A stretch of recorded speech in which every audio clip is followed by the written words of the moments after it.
Hello friends, स्वागत है आप सभी का मेरे YouTube channel SB coaching classes पर। और जैसा कि मैंने आपसे अपने पिछले वीडियो में डिस्कशन कर लिया था ग्रेविटी सेपरेशन मेथड का, यानी गुरुत्व पृथक्करण विधि का, है ना। आपका चैप्टर नंबर 3 चल रहा था, धातु और अधातु, है ना। उसमें मैंने आपसे मेटलर्जी में यानी धातु कर्म में पहली विधि जो सांद्रण की थी, गुरुत्व पृथक्करण विधि, उसका डिस्कशन मैंने आपसे कर लिया था। उसके जस्ट बाद दूसरा मेथड रहेगा, वो है आपका फेन प्लवन विधि। इसको कहते हैं फ्लोटेशन मेथड, है ना, या झाग प्लवन विधि के नाम से भी आपसे पूछा जा सकता है ना। तो फेन प्लवन विधि या झाग प्लवन विधि क्या होती है विधि, और कौन से अयस्कों में। तो इस विधि का जो प्रयोग है वो सल्फाइड अयस्कों के सांद्रण के लिए प्रयुक्त किया जाता है। यानी ये विधि किस काम के लिए आती है, तो ये विधि सल्फाइड अयस्कों के सांद्रण में काम आती है, यानी जिनके फॉर्मूले में आपको सल्फर देखने को मिलता है ना, उनमें ये विधि काम आती है। तो क्या होगा इस विधि में, तो इस विधि का डायग्राम ये यहाँ बोर्ड पर बना हुआ है, या आप अपनी स्क्रीन पर भी देख पा रहे होंगे, एक डायग्राम बना हुआ है ना। तो इन दोनों में से कोई भी डायग्राम आप बना सकते हैं। उसके बाद देखिएगा, अब इस डायग्राम में होता क्या है। जो इस डायग्राम में बना हुआ है वही आपको इसमें थ्योरी लिखनी होती है, कुछ अपनी तरफ से अलग से एक्स्ट्रा ऐड करने की कोई आवश्यकता नहीं। जो इस डायग्राम में बना है आप उसको देख लीजिए, समझ लीजिए, बस बिल्कुल लिख डालिए आराम से, कोई दिक्कत नहीं। तो यहाँ पर देखिए क्या है, ये एक टैंक बना हुआ है, इधर ये चौड़ा सा है ना। इसके अंदर क्या क्या है, तो इसके अंदर अयस्क भरा है, जल भरा है, चीड़ का तेल, तीन चीजें इस टैंक के अंदर भरी हैं। क्या क्या है, तो अयस्क है, यहाँ पर अयस्क भी आप लिख सकते हैं। तो अयस्क है, जल है, प्लस चीड़ का तेल, है ना। तो तीन चीजें हैं इसके अंदर। अयस्क है, कौन सा अयस्क है, तो सल्फाइड अयस्क है, क्योंकि इस विधि के द्वारा सल्फाइड अयस्कों का संघनन होता है। तो इसके अंदर अयस्क आपका कौन सा होगा, सल्फाइड अयस्क होगा। तो अयस्क है, जल है और चीड़ का तेल है। तो एक पात्र में सबसे पहले एक टैंक में अयस्क को, जल को और चीड़ के तेल को भर लिया जाता है। तो सबसे पहले एक टैंक में जल, अयस्क और चीड़ के तेल को भर लिया जाता है, ठीक। उसके बाद देखिए इसमें क्या है, एक टूयर लगा देते हैं। टूयर देखिए यंत्र यहां से लगा हुआ है ऐसे, है ना, इसको बोलते हैं, ये टूयर है ना। और यहां पर इसके अंदर देखिए क्या है, छोटे छोटे छिद्र हैं। तो इस टूयर के माध्यम से फिर क्या करते हैं, अब इसमें अयस्क, चीड़ का तेल और जल को भर लिया है। उसके बाद इसमें टूयर की सहायता से, ये टूयर है, यहां पर क्या करेंगे, इससे वायु यानी बाहर की हवा अंदर की ओर क्या करते हैं, इसमें प्रवाहित करते हैं। यानी इसमें बाहर की वायु को इसके अंदर प्रवाहित किया जाता है ना। तो फिर क्या करते हैं कि टूयर की सहायता से वायु की तेज धारा इसके अंदर प्रवाहित करते हैं। तो जब यहाँ पर वायु की तेज धारा इसके अंदर प्रवाहित करेंगे तो इसके अंदर क्या होगा, इसके अंदर देखिए तेल है और जल है ना। आपने देखा होगा कि छोटे बच्चे एक निरमा का एक विलयन आता है ना, उसमें निरमा घुला हुआ होता है ना। तो उसमें क्या है कि कोई पिन डाल करके मुंह से ऐसे फूंकते हैं तो उसमें छोटे छोटे बुलबुले बाहर की ओर निकलते हैं, है ना। देखा होगा कि छोटे बच्चे वगैरह वो खेलते रहते हैं उसमें। तो उसके अंदर क्या होता है, निरमे का पानी होता है, जिसकी वजह से बुलबुला गैस के रूप में बनकर के निकलता है पानी का। तो सेम प्रोसेस बिल्कुल वैसे ही है।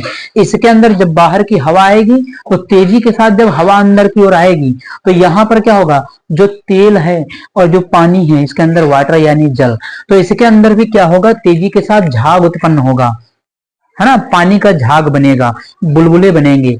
तो उसके अंदर क्या होगा कि यहाँ पर जो अयस्क के कण है, अब झाग बनेगा तो झाग ऊपर की ओर आएगा। भाई झाग हल्का होता है तो झाग क्या करेगा, झाग ऊपर की ओर आएगा। और जब झाग ऊपर की ओर आएगा तो अयस्क के कण जो हैं वो भी हल्के होने के कारण झाग के साथ ऊपर आएंगे। यानी यहाँ पर जो झाग या फेना, फेना भी कह सकते हैं, तो झाग या फेना क्या होगा, हल्का होने के कारण ऊपर की ओर आएगा। तो अयस्क के जो कण हैं वो भी हल्के होने के कारण झाग या फेने के साथ ऊपर आ जाते हैं। अशुद्धियां भारी होती हैं तो अशुद्धियां क्या करेंगी, नीचे आकर के बैठ जाएंगी। भाई अशुद्धियों का वजन ज्यादा होता है, अशुद्धियां भारी होती हैं, तो अशुद्धियां क्या करेंगी, नीचे आकर के बैठ जाएंगी। यानी अयस्क के कण ऊपर की ओर, देखिए यहाँ पर लिखा है ऊपर की ओर अयस्क के कण एकत्रित होंगे और नीचे यहाँ पर क्या है, आकर के अशुद्धियां बैठ जाएंगी। तो अशुद्धियां भारी होती हैं, अशुद्धियां आकर के नीचे बैठ जाएंगी और अयस्क के कण कहाँ पर, आपके ऊपर की ओर चले जाएंगे। तो ऊपर की ओर जब अयस्क के कण एकत्रित हो गए तो अयस्क को आसानी से अलग कर लिया जाएगा और यहाँ पर क्या होंगी, आपकी अशुद्धियां कलेक्ट हो जाएंगी, है ना। तो अशुद्धियां एक साइड में और अयस्क एक साइड में। है ना। तो यही इस मेथड में किया जाता है और इसमें कुछ नहीं करना। इस विधि के द्वारा सल्फाइड एस्को का संलयन होता है ना। तो मैं आपको एक बार इसको फिर से एक बार बता देता हूं।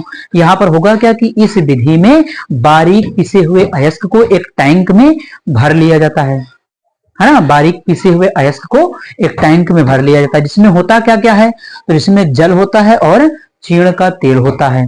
इतनी बात हो गई कि इसमें जल और चीड़ का तेल मिला दिया जाता है या होता है, आप लिख सकते हैं। ठीक, उसके बाद क्या है, फिर इसमें क्या करते हैं कि टूयर की सहायता से, ये जो उपकरण लगा है टूयर, फिर इसमें टूयर की सहायता से वायु की तेज धारा प्रवाहित करते हैं, है ना। अब वायु की तेज धारा जब प्रवाहित करते हैं तो मिश्रण में क्या होता है, झाग उत्पन्न होता है।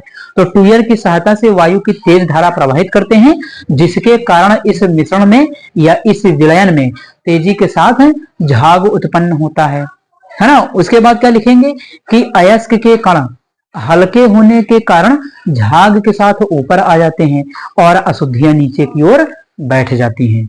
ये बात आपको इसमें लिख देनी है, यानी अयस्क के कण हल्के होंगे, झाग के साथ क्या होंगे, ऊपर आ जाएंगे और नीचे अशुद्धियां बैठ जाती हैं। और यहाँ पर जो अशुद्धियां हैं, कभी कभी इन अशुद्धियों का नाम लिखा होता है अधात्री, है ना। एक नाम और आपको मिल सकता है, क्या मिलेगा, अधात्री, है ना। अशुद्धियों का एक नाम और दिया जाता है अधात्री, या इनको गैंग कह देते हैं, इंग्लिश में कहते हैं गैंग। तो कभी कभी हिंदी में भी गैंग लिख करके मिल जाता है। तो ये गैंग क्या है, तो गैंग कुछ नहीं है, जो अशुद्धियां हैं अधात्री हैं, उन्हीं का नाम इंग्लिश में कहते हैं गैंग इसको। ठीक, तो इस प्रकार से ये हो जाएगा इसका थ्योरी इसके विषय में, है ना। उसके बाद यहाँ पर देखिए, आप स्क्रीन पर देख भी पा रहे होंगे कि इसकी थ्योरी जो मैंने आपको बताया है, अगर मान लिया आपको बिल्कुल एग्जैक्ट ही चाहिए, वरना दिमाग लगाएंगे, थोड़ा सा ध्यान देंगे तो आप खुद भी इस डायग्राम से अपने हाथ भी लिख सकते हैं, है ना। और अगर एकदम सटीक चाहिए आपको नोट्स, तो यहाँ पर स्क्रीन पर आपके लगा हुआ है, आप इसका स्क्रीनशॉट ले सकते हैं, है ना। उसके बाद इसके एग्जांपल में क्या, तो सल्फाइड एस्क होंगे। सल्फाइड एस्क कौन कौन से हैं, जैसे यहाँ पर के एग्जांपल क्या है कि कॉपर पायराइट यानी CuFeS2, ये सल्फाइड एस्क है, इसका सांद्रण आपकी फेन प्लवन विधि से होगा। नंबर 2 है आयरन पायराइट FeS2, इसका फार्मूला है, तो इसका भी सांद्रण इसी विधि से किया जाएगा। उसके बाद अगला जिंक ब्लेंड है, जो जिंक का अयस्क होता है, तो इन तीनों का सांद्रण हम सल्फाइड एस्क का सांद्रण इस विधि से करेंगे, फेन प्लवन विधि से। आप इसका स्क्रीनशॉट ले लीजिए, फिर अगली विधि का डिस्कशन मैं आपसे करता हूं।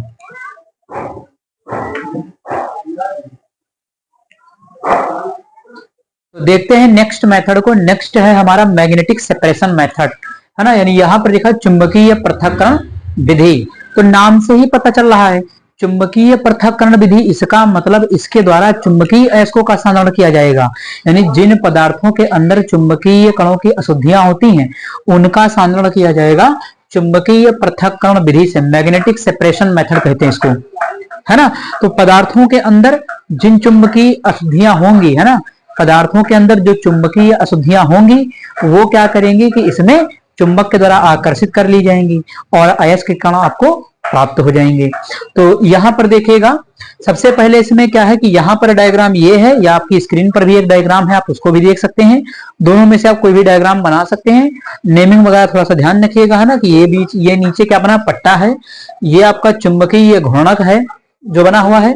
यहाँ पर लगा हुआ है एक यंत्र, पिसा हुआ अयस्क, ये यहाँ पर के द्वारा यहाँ पर ऊपर से मिलाते हैं इसको, है ना। तो पिसा हुआ अयस्क यहाँ से इस पर गिराते हैं, तो यहाँ पर ये पट्टा क्या है, घूमता रहता है इस डायरेक्शन में, इस तरीके से ये मोशन करता रहता है, घूमता रहता है ना। जैसे आपने चक्की वगैरह पर आटा वगैरह पिसाया होगा तो देखा होगा, उसमें एक पट्टा चलता रहता है, गोल गोल घूमता रहता है। तो एज इट इज बिल्कुल उसी पट्टे की तरह ये भी पट्टा क्या है, गोल गोल घूमता रहता है। तो यहां से अयस्क को जब मिलाते हैं तो अयस्क और अशुद्धियां उसके अंदर दोनों होंगी। इसके अंदर देखिए छोटे छोटे क्या, ये चुंबक लगे हुए होते हैं बीच में, तो यहाँ पर ये क्या है, इसके अंदर चुंबक लगा होता है, इधर भी क्या है, एक चुंबक लगा हुआ होता है ना। और ये पट्टा क्या है, इस पर घूमता रहता है, इसको कहते हैं रोलर। कुछ पदार्थ यहाँ पर जो चुंबकीय अयस्क है वो यहाँ पर क्या हो जाएगा, खींच लेगा, यानी इसके अंदर लगा हुआ जो चुंबक है ये, है ना, वो क्या करेगा, चुंबकीय अयस्क के कणों को अपनी ओर खींच लेगा। तो चुंबकीय अयस्क देखिए यहां पर है और अशुद्धियां तो चुंबक में चिपकेंगी नहीं, अशुद्धियां दूर जाकर के गिरेंगी। तो यहां पर देखिए अशुद्धियां आपको दूर दिखाई गई हैं और चुंबकीय अयस्क आपका इस जगह पर आकर के एकत्रित हो जाएगा। तो बिल्कुल आसान सा मेथड है कि इस विधि में क्या करेंगे, अगर इसकी थ्योरी लिखना हो तो क्या लिखेंगे कि इस विधि में बारीक पिसे हुए अयस्क को, है ना, ध्यान सुनिएगा कि इस विधि में बारीक पिसे हुए अयस्क को एक घूमते हुए पट्टे पर डाला जाता है ना। यह पट्टा 2 रोलरों पर घूमता रहता है, चलता रहता है ना। तो यहां पर लिखेंगे कि यह पट्टा जो है 2 रोलरों पर घूमता रहता है। अब उसके बाद क्या होगा, है ना, जो चुंबकीय अयस्क के कण हैं वो रोलर के मध्य में लगे चुंबक के द्वारा आकर्षित हो जाती हैं, जबकि इसमें उपस्थित अशुद्धियां दूर जाकर के गिरती हैं। तो इस प्रकार से क्या कि जो अशुद्धियां हैं वो दूर जाकर के गिरेंगी और जो चुंबकीय अयस्क के कण हैं उनको चुंबक क्या कर लेगा, आकर्षित कर लेगा। तो ये बात इस विधि में आपको लिखना होता है। अब इस विधि के द्वारा चुंबकीय अयस्कों का संधारण किया जाता है। चुंबकीय अयस्क कौन कौन से होते हैं, तो जैसे वोल्फ्रेमाइट, है ना, वोल्फ्रेमाइट अयस्क वगैरह होते हैं, तो उनका संधारण इस विधि के द्वारा किया जाता है ना। तो ये हो गई आपका मेथड चुंबकीय पृथक्करण विधि। तो आप इस डायग्राम को भी देख करके थ्योरी लिख सकते हैं, या एक थ्योरी आपकी स्क्रीन पर भी लिखी हुई है, आप इसको देख करके इसका स्क्रीनशॉट ले सकते हैं। जो मैंने बताया है या आप भी इसको अपने दिमाग से सोच करके इसके बारे में लिख सकते हैं। जो डायग्राम मेन होता है, डायग्राम जितना अच्छा बना देंगे उतना ही अच्छा आपको मार्क्स मिल जाएगा उसमें, है ना। तो इस प्रकार से ये हो जाती है आपकी संधारण की फेन प्लवन विधि और चुंबकीय पृथक्करण विधि। इन दोनों विधियों का डिस्कशन मैंने आपसे कर लिया है। तो आपके भौतिक मेथड खत्म। अब आपको धातु कर्म की रासायनिक विधियां पढ़ना है, जिसका डिस्कशन मैं करूंगा आपसे अपने अगले वीडियो में। तो उम्मीद करता हूं कि ये दोनों विधियां आपको समझ में आई हुई होंगी, है ना। अगर चैनल पर नए हैं तो चैनल को सब्सक्राइब करें, वीडियो को लाइक करें और शेयर करते रहिए। चलिए फिर मिलते हैं अपने नेक्स्ट लेक्चर में। Thanks for watching this video.